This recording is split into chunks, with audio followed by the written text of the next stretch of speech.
morning, and thank you for joining today's webinar from Spec Innovations, Inside Innoslate's Roadmap 4.12 and beyond. My name is Taylor Duffy, and I will be the moderator for today's webinar. First, I would like to go over some housekeeping. During the presentation, feel free to send us questions, and we will get them answered in the Q&A part of the webinar. You can also interact with us on LinkedIn through the Innoslate users group or through X using the handle @SpecInnovations. A survey link to share your experience with Innoslate will be placed in the chat shortly. The webinar is being recorded and will be made available to you after the live presentation, so keep an eye out for it in your inbox. Now, I would like to introduce you to our presenter, Spec Innovations President and Founder, Dr. Stephen Dam. Dr. Dam has been involved with research, experiments, operations analysis, software development, systems engineering, and training for more than 40 years. He's also received an Expert Systems Engineering Professional, ESEP certification from INCOSE. He's currently applying systems engineering techniques to various DoD, DOE, and commercial projects. Feel free to send him any questions through the LinkedIn users group or send him an email to steven.dan@specinnovations.com. And now I'll hand over the controls to Dr. Dan and we'll get started.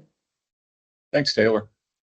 So we're going to talk a little bit about what's coming up with this current release. It just came out actually last Friday on the cloud.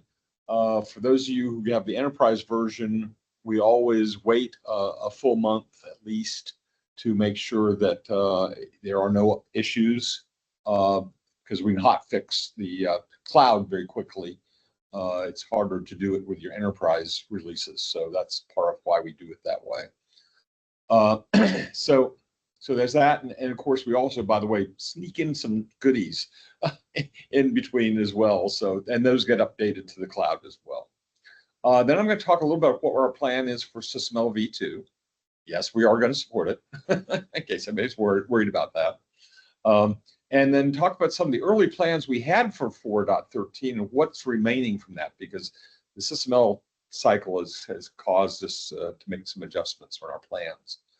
And then we're going to talk more general things about how we see AI shaping the future of Innoslate's capabilities and how the changes can really support our modern digital engineering workflows. So, and then I think we'll have a little bit of live demo. I'm not going to demo all the features or changes, just a couple of the major things, and then we have time for questions and answers, because I imagine there'll be lots. Okay. So again, this was a what we call a usability release. So it was not heavy feature oriented. So what we do is in between the feature releases, we take time to look at underlying frameworks, other kinds of things that are causing problems for people. So this isn't necessarily bugs. I mean, there are definitely bugs always in software, right? But in general, this is more, how can we do something better than we did to make it easier to use?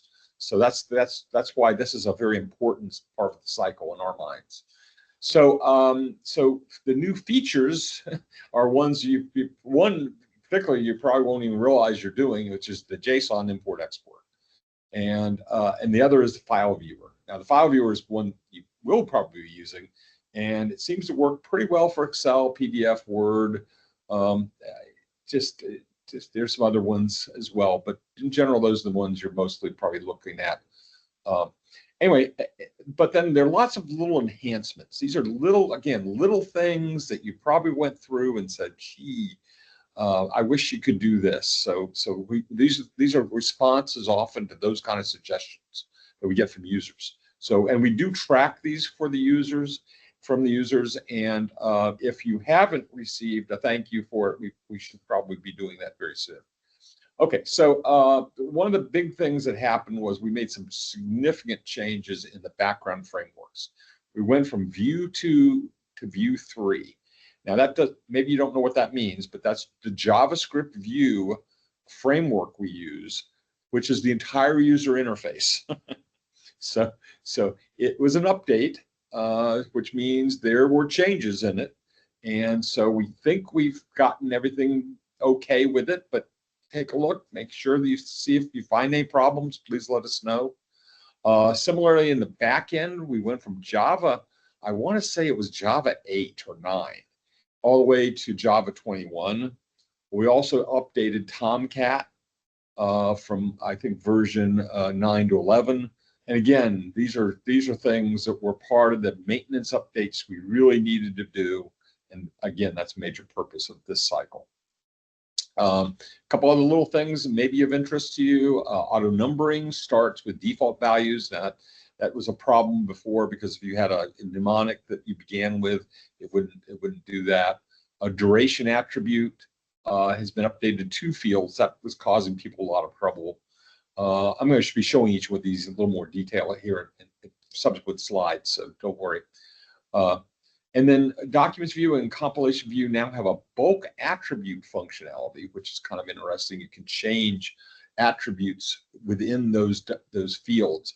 It was something that we've had in database view for a long time, but people wanted that capability also in these other 2 viewpoints. The reset button has been added to all editable dashboards. Again, that's reset layout.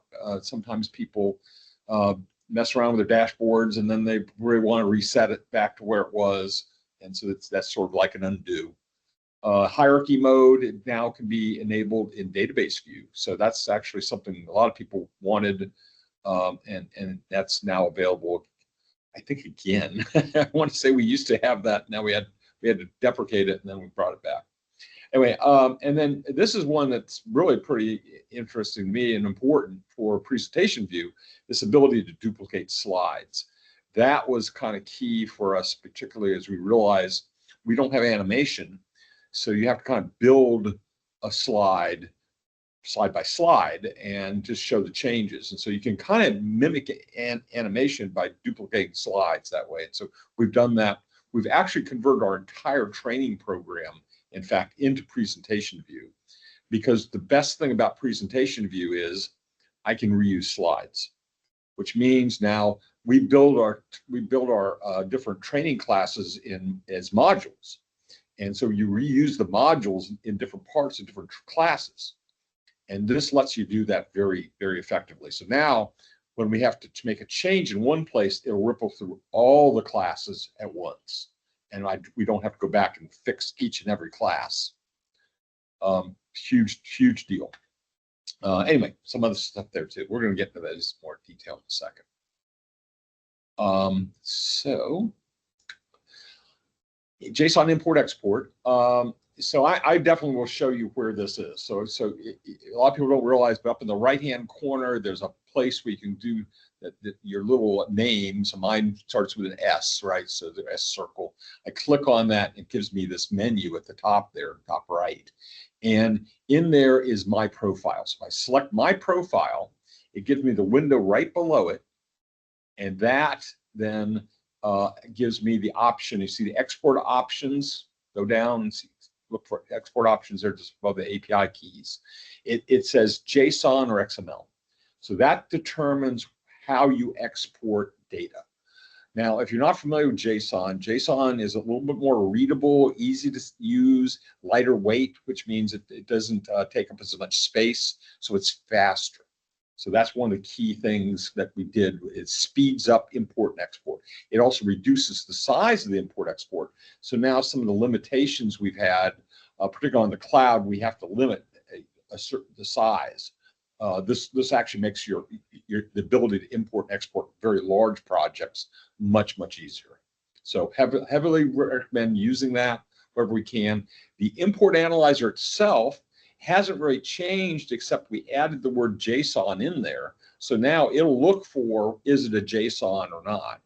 And in the .ino file, you will have either XML or JSON as part of that. And again, it will depend on how you set your profile settings. So it's up to you if you want to. And by the way, if you have old versions of the XML, no problem. They import just fine. It's not a difficulty. In fact, we made some improvements of that in the process as well. So again, some behind the scenes, under the hood kinds of things going on there. So hopefully that's one people will come to appreciate, even though it's probably won't be so obvious as a feature. The second one that is obvious as a feature is the file viewer. So being able to bring in PDFs, like here's a SysML v2 specification as a PDF. So we uploaded that as an artifact. There's now a viewer button. You just click on it and see it. So very similar to the CAD viewer that we've had for years. So that's unchanged. That's still have those formats available, but it's similar idea that now I can see the document. I can't edit it. You can't edit it, of course. Okay, that's a bridge too far.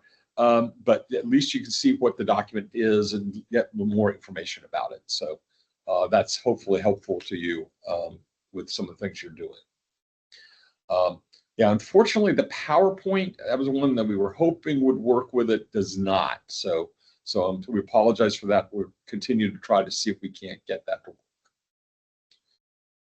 work. Okay, now auto number enhancement. Again, here's the prefix. It automatically will now put the prefix in there for you and give you your starting number, and you can use that. So again, pretty simple thing, seems like, but kind of a big deal in that, and if you're actually trying to do a lot of this. So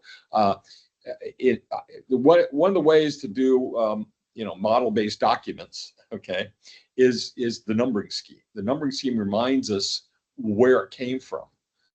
So here, example, it's going to be a Gen AI requirement. So that would be something I can then sort on and find very quickly all my Gen AI requirements. So by using the numbering scheme for that, it helps you do those kinds of things. If I mix requirements in a document, I then would know by the mnemonic that you use that it came from that other document. So that's the way I like to use it. Again, we give you the option in Documents View to either see it with these kind of mnemonics or just have a simple numbering scheme that's metadata in the document. So again, those are a couple of options you have. Duration. So the duration field. So one of the biggest things that people struggled with was you start typing, you hit space, and then it bring up this drop-down menu. And it made it, some people have struggled with that sometimes. It caused some problems. So what we found is if we can separate the two. So now when you do the space, it'll automatically put you into this other field, which is your drop-down for the time selection. So again, that's something just that makes it a little more easy to use. If you copy the time and reuse it other places, it will do it just the same way. And so again, a lot of the functionality is the same. It's just a little bit easier to use, and hopefully people will appreciate that. People are asking for it, so that's why it's there. Descending bulk attributes. So this is kind of interesting. So now, if I have a case where I'm looking at this is in Test Center, so it's in Test Center, it's in Documents View, so anywhere where there's a document-like format. You can now go in and say, okay, so here's a good example of where I want to go and make all my statuses passed. Okay, so everything below this test case roll-up level, so that's TC.1, so TC.1.1, TC.1.2, okay, and on, will be automatically change the status from whatever it is to passed. So by hitting that apply, you would get then everything's passed, and the roll-up shows you that everything's green now. Let me go back one. So you can see previously there were some faileds, there were some not runs and things like that in the status roll-up. You see at the top right corner there. But now when I go and execute it, it gives me the roll-up itself. So hopefully that's something of use to you.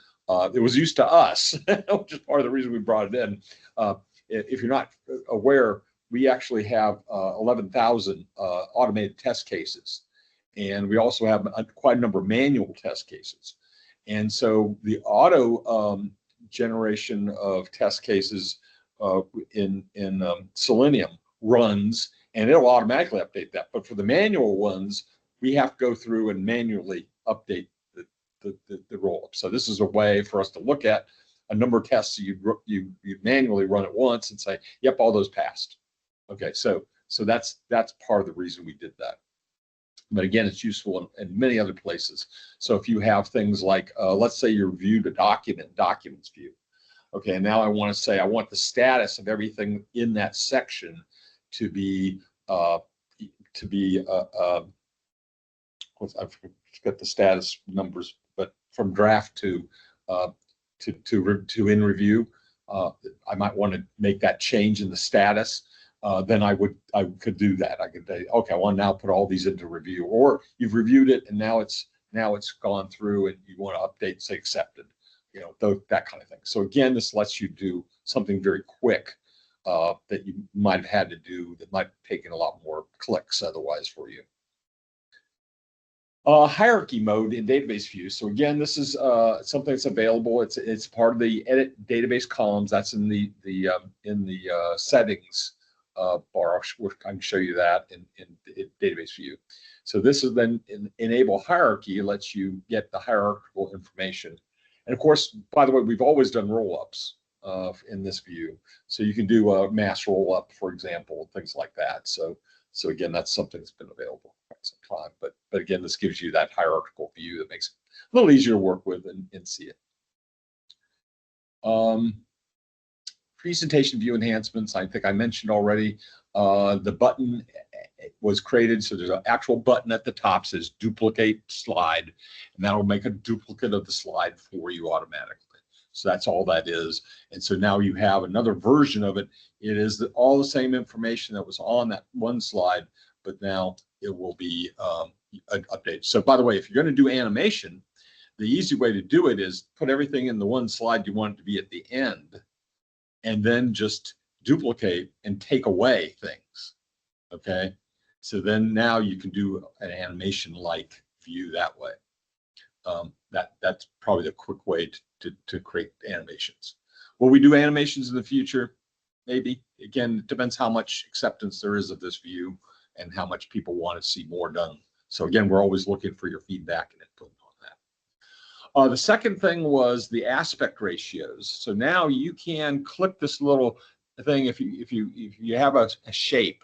So I put the black square in there, and in there the height and width are available, and I can either drag and adjust that, or I can put numbers in there and adjust it. Now, if I want to keep the aspect ratio the same, like it's a picture or something like that, then I would click that keep aspect ratio. That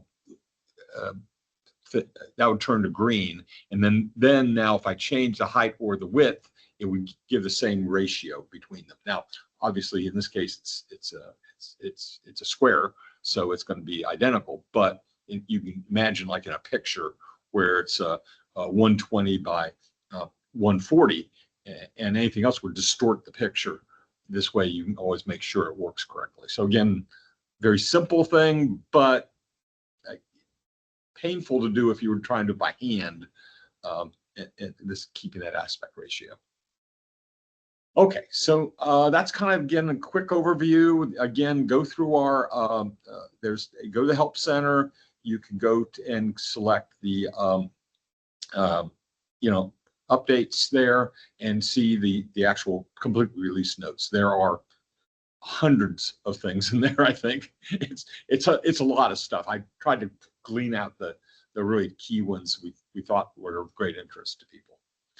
Okay, so what's ahead for SysML v2 with support in Innoslate? So we've been tracking SysML v2 since its inception. I mean, for 5 years now, we've been tracking what they've been doing, trying to understand what the changes are. It's been quite a roller coaster, to be honest. And so we're kind of trying to understand it. So we've held off the implementation, as many other vendors did, by the way. I went to a presentation at the INCOSE International Symposium by Dassault. They said they were not going to have it ready until first quarter next year. Well, that's our plan too. So everybody's kind of in that same boat, I think. Some very early adopters, I guess, played with the roller coaster, rode the roller coaster, but most of us hung back a little bit. We pretty much almost finished the mapping of SysML v2 to our LML, the lifecycle modeling language, and our schema, which is an extension of LML. And so it looks like it's a very clean mapping. So much like we did for V1, we had the mapping there. This will allow us then to go back and forth between SysML v1.6 diagrams and SysML v2 diagrams. So that now we'll be able to have that back and forth.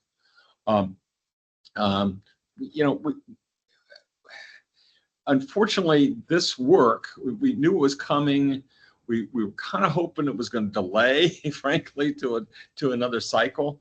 But basically, that really is going to have to take up most of our development cycle in 4.13. So, and I'm going to get that more in detail in a second. So again, completion we're planning is first quarter calendar year 2026. So not that far off. So again, if you want to go from SysML v1 to SysML v2 transparently, we may be the only platform who's going to do that for you.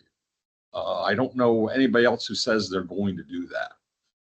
So because to us, it's just data. And we can visualize the data in many different ways. And we can import the data in many different formats. Don't care.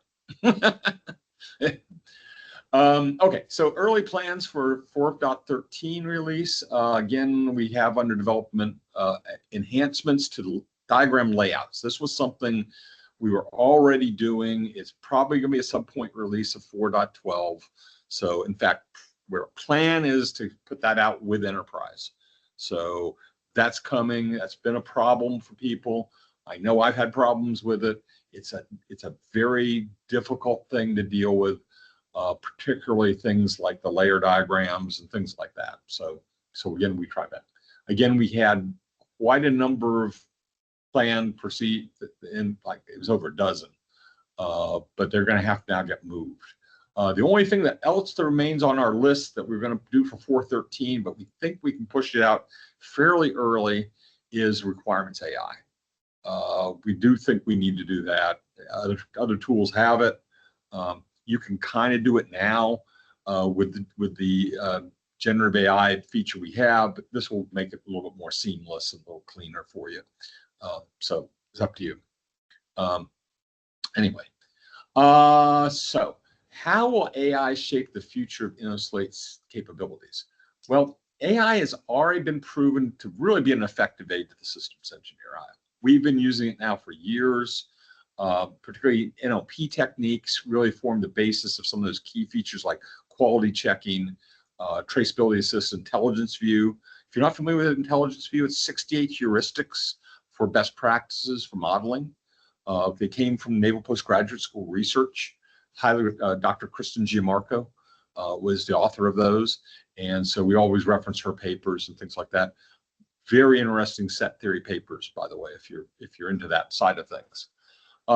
So 68 heuristics that, again, I think you'll find very valuable. More recently, the last 2-3 years, probably a little bit longer than that now, the generative AI came out and really kind of hit everybody a little bit by surprise, but we were tracking it right away. And we use it today to auto-generate test cases and risks from requirements.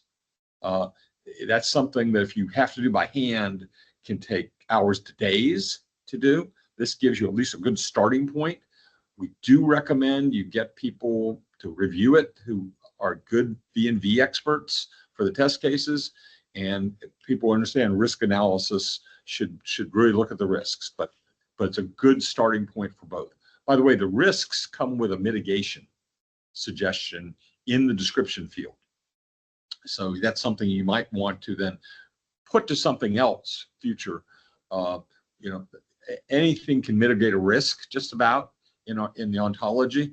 So we couldn't decide where to put it, so we just put it in the description field. You can then cut paste that to another object if you need to. So for example, if the mitigation was going to cost separate money, and you wanted to track that separately, so you might want to make the mitigation an action that's then associated with it. Maybe that's then that action would be used as part of your process. I can add a cost to it, things like that. So again, you can do a lot more with it as you need to do that. Some other things that, if you're not familiar with our Gen AI, you can create summaries of documents now automatically. So it'll actually read the entire document, create a summary for you. Another one of my favorites is translation to other languages. If you have a document, you say, well, okay, I've got colleagues in Germany and they need to be able to understand it in the native German. It's a pretty good translation. Won't tell you it's perfect. Of course, nothing with AI is perfect. It is artificial intelligence, not the real thing. So do apply the real thing on top of the artificial intelligence, and then you've got yourself a long way ahead. So again, as generative AI improves, we're expecting many more enhancements. And again, we had tons planned for the 4.13 release that we've had to postpone.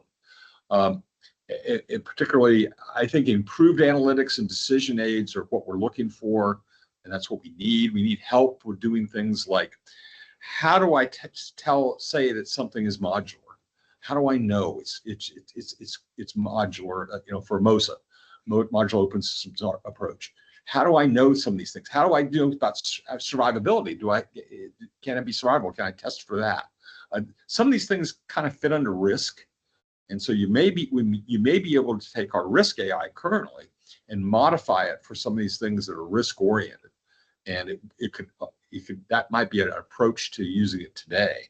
But some of these things, again, I'd like it to go through the ilities for me and help me identify where I might have a problem, and particularly be able to track some of those kinds of things. So again, that kind of aid would be fantastic. So we're committed to staying at the leading edge of technology, and edge is I'm kind of using as kind of a mnemonic there, because in fact that is the new name of MBSEcon from the Lifecycle Modeling Organization. It's engineering data for global effectiveness. And the reason for that change was we realized that MBSE was too limiting. In terms of a term, in terms of how it's being used. We're looking across the entire life cycle. And so for digital engineering across the entire life cycle, it's all about the data. And so if we can do that focus back onto the data, we think we have a much better approach to looking at the problem. So we're trying to address and understanding and capturing those essential elements of information that we need to make good decisions. So again, that's where we are. That's where the Lifecycle Modeling Organization is trying to push us. So we're kind of moving in that direction. Okay, so how will these changes support modern digital engineering workflows? Well, I've always said systems engineering really isn't fundamentally hard. It's just hard work. It's a lot of hard work, again, because we're trying to optimize so many things at the same time. We're trying to optimize cost, schedule, performance, and risk for the system. We're trying to optimize all the design engineering work that's being done and bringing that together, trading off between structural and energy and all the other things you have to think about in the trade-off cycles you're doing in any kind of design development. So again, it is hard work. So we anticipate that better systems engineering can result from this as well. So one of the things that we realize, because, for example, today, if you've been tasked to do requirements, how often do you actually generate test cases and risks for those requirements? Well, if you're doing it correctly, you should be doing that for every requirement, right? And then there are lots of risks and there are lots of test cases potentially for a requirement. And I have to discern what are those. So if I have some way to generate those things, which I do now with Innoslate, then I can really reduce the time it takes to do that. And now I can make it doable within that time frame. So the key is you have a higher quality in less time and leading to much lower costs. So we actually did this analysis. Langdon Morris gave the opening keynote at INCOSE International Symposium. And he'd asked us could we model what the effect of AI would be. So we actually had models of our processes for systems engineering. So we applied those and looked at, okay, what are the things that you should do versus what people are doing. So the first line there is what people should do today and by hand, okay?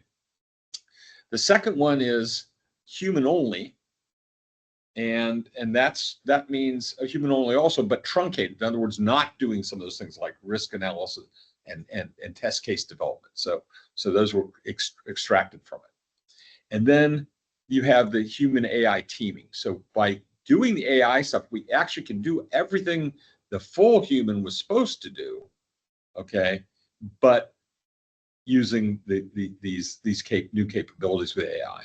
And we saw significant reductions in time and cost by doing that analysis. So again, these are things that you will find make it so that now I can do it. Now I can do a better job and much cheaper, so that now I can do more for my customer. And a lot of people don't realize, but I mean, that is the essence of productivity, right? And our goal should always be how can we be more productive? The reason we're buying tools or using tools is to be more productive. If the tools aren't helping us be more productive, then they're not helpful, right? So particularly the way I look at digital engineering, particularly, is that I'm looking at Microsoft Office. That's what most systems engineers still are having to use. They use PowerPoint to do their drawings and diagrams. If they're doing SysML, that's the way they're doing it. Or you get Visio. Visio actually has SysML templates for you. You can use Excel to do calculations, roll-ups, things like your mass roll-ups and things like that. Yep, you can do that. Documents, of course, DocX, Microsoft Word is how people write most of their documents. So again, if we're going to replace the Office things, which are meant to be publication tools, not databasing, digital engineering tools, then we need something that can do that. And so that's been our focus within Innoslate. That's where we keep wanting to move forward. And that will help you in your modern digital engineering workflow. So if you want to modernize, if you want to get ready for the future, we're here. Okay, so a little bit of live demo. And of course, we are in presentation view for Innoslate. So let's just talk a little bit about some of the other things that are out there. So first of all, I wanted to show you, this is another project here. And in this is the where you get to that profile. So here's, you click on that and get to my profile, and there's that profile with the JSON versus the XML. Okay, so that's just click one to the other, and it'll automatically take care of you there. So again, the import analyzer part of that is right here. And again, all we did was add the word .json. That's the only thing you see, but behind the scenes, we are importing the JSON version, and we see that automatically. So you don't have to do anything else special. It'll have a .json extension for you. So again, if you come over here to export, let's go to manage projects and come to export, you will now see the export options here are, and notice it says JSON. If you have clicked that to XML, it'll say XML. Okay, I don't, you see it's a little hover over. And similarly, the .ino, it's a .ino, but inside the .ino will be that JSON version of it, not the XML. Okay, so that's the way to look at that. Let's see, what other feature did I want to show? Oh, let's see, I will see if I can find one. I don't know if I've got a document. Let me just database view here. Here we go, artifacts. So kind of see if I got to upload. I didn't think this, check this part of it out. Let's just see if I've got a document that's been uploaded. Okay, well, there's your CAD file. So, and now this is, by the way, we also do simulations. So when you run a simulation, you can now save it as a report and view the simulation. There's a new slide. Again, I'm looking for any place I've uploaded. I'm sure there's a search term I could use for this, but I don't know what it is off the top of my head. A CAD file. And then, oh, okay. Well, I'm not finding it right now, so I'll let you know. But basically, when you get the upload button, it'll well, what we can do is simply do an upload of something. And let me get the PDF of the LML specification. And so now preview. And so it will open that file. So again, I'm having some trouble with the PDF one, but again, we'll be working on that. Let's try something different. Take a Word file and preview that. There's your Word file. So hopefully, and then of course you can always remove file. Okay. So again, those are the simple viewer types of things. So looking at the time, I think I wanted to go ahead and go to questions now. It's our next thing. Thanks, Dr. Dan. If you haven't done so, please send your questions through the panel on the right that pops up after clicking Q&A on the top bar. Help us improve Innoslate by filling out the survey in the chat. If you're interested in having our team help you get started with Innoslate, contact our sales team. You can reach our team by email at sales@innoslate.com or through our website, specinnovations.com/contact-us. All right, we've received several questions already. We will answer as many as we can before our time is up. Question 1, what are some of the features you plan to have, but now are postponed to 4.15? Okay, so I had a feeling somebody asked that question. So I do have our feature tracker up. Yes, we use Innoslate for feature tracking. We had 12 categories of requirements, and each one of them had a number of different features within it. So here for generative AI, we had 14 possibles. Everything from requirements AI, which is one we are including, a file ingester. There's things to do that for options there. A local LLM, be able to use your own local LLM, traceability assistance, update, label classifications, on and on. There was just lots of things here. Similarly, documents view had suggestions, things we were going to do and add, change. So many features. And we weren't going to be able to probably get all these done, but we were going to certainly strive to get as many as we could into the tool. So unfortunately, that's what we're missing. So priorities. Did you envision the file upload to support bidirectional traceability to show design, such as a file that is an attribute to the requirement? Not sure. So I'm not sure I follow. Uploading a file, the viewer. I'll read it again. Did you envision the file upload to support bidirectional traceability to show design that is an attribute to the requirement? So we certainly can do that, but the upload itself doesn't do that. It's the creating that relationship between them. So I think if I understood correctly the question, so more you'd be adding that here. Hopefully that answered the question. Sure. You can let us know in the chat if that did or didn't answer the question. Next question for now. Why do you need to have a usability release between feature releases?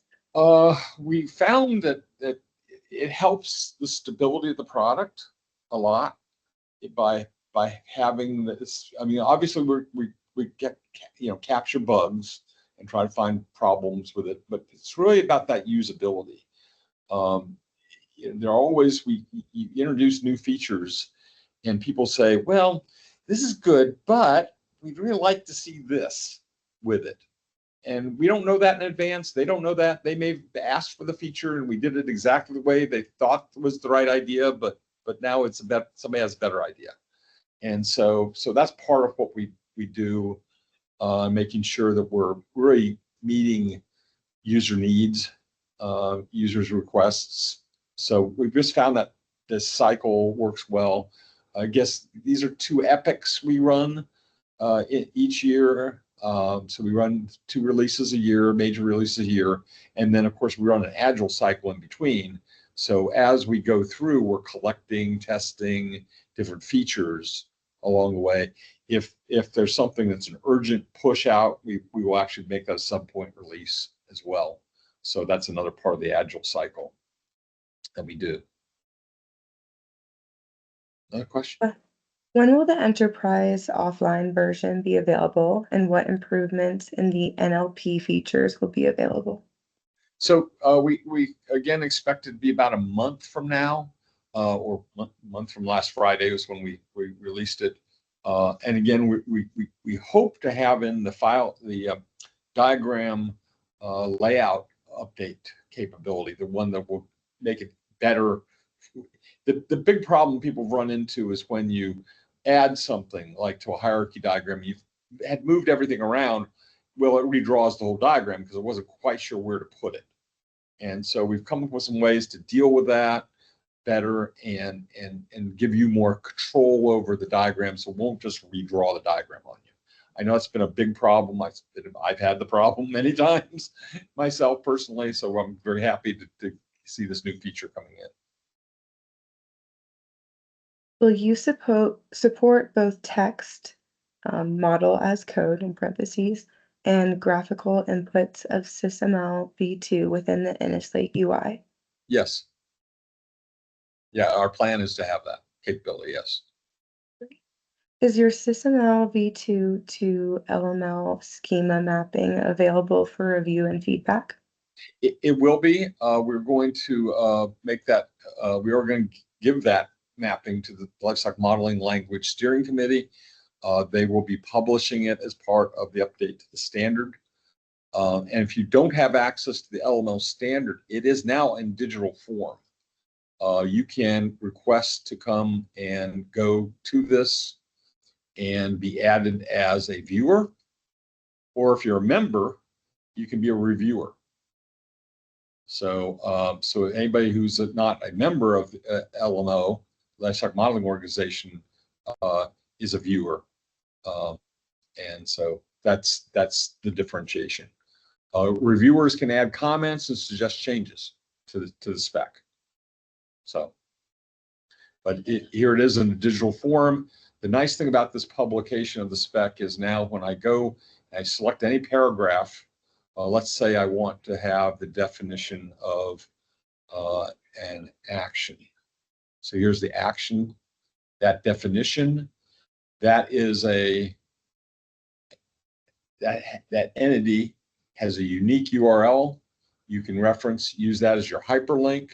And so now you don't have to import and manage a standard. You can just link to it and have your references that way. These references will not change. That looks like all the questions we have for today. If you could go back to the slides, please, I'll close this out. We would like to thank you again for joining us today. As a reminder, we will be following up with you very soon to send you a link to the recording and the presentation slide deck. We hope you can join us for next month's webinar, Strategic Engineering Decisions with Innoslate, with Dr. Dam on Tuesday, September 23rd. Your link to sign up will be in the email that is coming soon to your mailbox with the slides and recording. We also encourage you to visit our website and our blog, as well as connect with us on social media. That concludes today's presentation. Have a wonderful day, and we hope to see you at our next webinar.